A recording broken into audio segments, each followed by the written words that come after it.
Good morning, it's Thursday, January 1st, and this is Connecticut Today, CT Insider's daily audio briefing. Catch up on Connecticut. All news, no noise, in under 5 minutes. We're starting off with a quick look at the weather. Some parts of Connecticut are waking up to a fresh coating of snow after an overnight storm. Gusty winds and cold temperatures are expected today, with wind chills dropping into the single digits. We'll have the full weather update at the end of the briefing. In today's headlines, Connecticut is remembering a number of notable residents who died in 2025. Among them are Peter Yarrow, the folk singer from Peter, Paul, and Mary, who is known for his activism and musical legacy. Robert Redford, the Oscar-winning actor and director who once lived in Weston, and Jane Goodall, the renowned primatologist and namesake of the Danbury-based Conservation Center.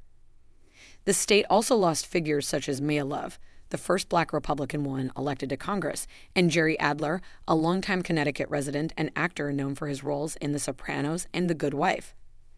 Other notable losses included educators, coaches, artists, and community leaders who made significant contributions to their towns and fields.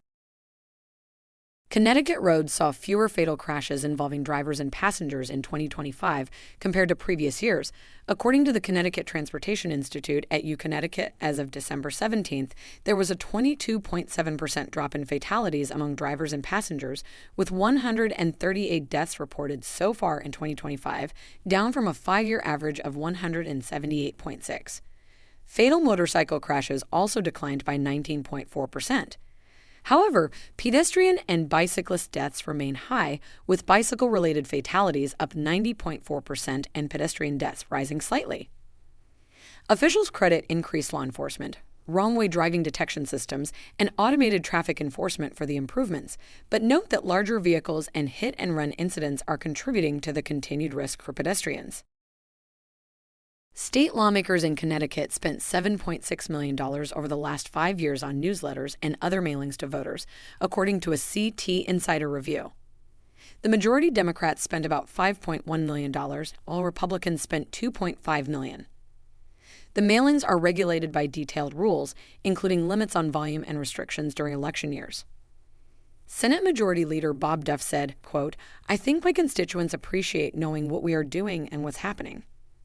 The franking privilege, which allows lawmakers to send mail to constituents, has a long history and is seen as a way to keep voters informed, though some experts note it can give incumbents an advantage. Complaints about improper mailings are rare but do occur, and the State Elections Enforcement Commission enforces the rules. Connecticut's flu season is shaping up to be severe, with experts warning this year could be as bad or worse than last year. Dr. Scott Roberts at Yale New Haven Hospital said, quote, "Some metrics are already showing it's worse than last year."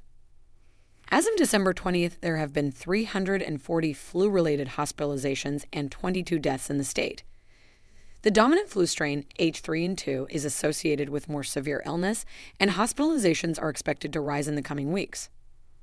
State officials urge residents to get vaccinated and practice good respiratory hygiene, noting even though the vaccine is not a perfect match, it still helps reduce severe illness and death. Artificial intelligence is making its way into Connecticut classrooms, but there is no statewide policy yet for K-12 schools. Districts are developing their own rules and approaches, with some, like Westport, participating in a state pilot program that provides funding for AI tools and teacher training. The State Department of Education is working on comprehensive guidance, aiming to balance innovation with responsible use. Districts are also addressing concerns about plagiarism and academic integrity, using tools to monitor student work and teaching students to use AI appropriately. State officials say new guidance and professional learning plans are expected in the coming months. And now for the full weather forecast. After last night's snow, Connecticut is facing a cold and windy day. Highs will range from the low 20s to low 30s, with wind chills in the single digits and some areas in northern Connecticut feeling below zero at times. The weather will stay dry and chilly into the weekend, with partly cloudy skies and morning lows in the single digits and teens. Thanks for listening. For more local news, visit ctinsider.com. This digest was partially generated by AI and then reviewed and edited by our newsroom staff.